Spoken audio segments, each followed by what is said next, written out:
আসসালামু আলাইকুম। এই যে জায়গাটা হইল নেত্রকোনা ডিস্ট্রিক্ট পূর্বদলা থানা দলামুলগাই নোয়ান। এই যে এই বিলটার নাম হইল দলিভুড়ি বিল।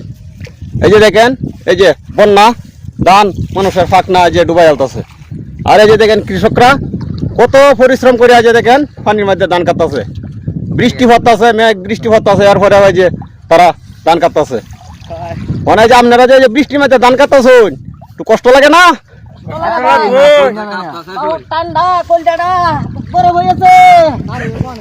এই যে দেখেন, এই যে তারা এই যে কষ্ট করতেছে, লোকেরা বিরাট পরিশ্রম করতেছে, বিরাট পরিশ্রম করতেছে। এরপরে এই যে দেখেন ধানের দর নাই, কৃষকের দুঃখ হইলে আরো বড় বেশি। এই যে ধানের দর ফানা, ধানের যদি দর থাকতো, ধানের যদি দর থাকতো তাহলে যে এই কষ্টটা তো করছিন, এটা অসুবিধা আছেন না, মানুষের শরীর এই শক্তি থাকলো। মানে যে শক্তি কম, এই ধানের দর নাই।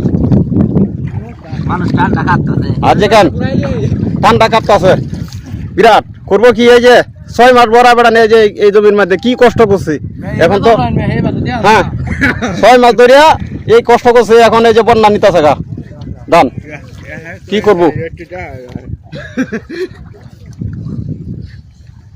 দেখেন সব পানি, এই যে সব পানি, সব পানি, সব পানি। এই যে দেখেন নাও দেয়া ধান কাটতেছে, ধান কাটতেছে।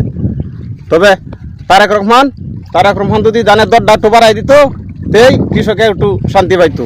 বড় দুঃখ হইলেও কৃষকের মনে এটাই, ধানের দর নাই, এটা লাগিয়ে আরো বড় দুঃখ।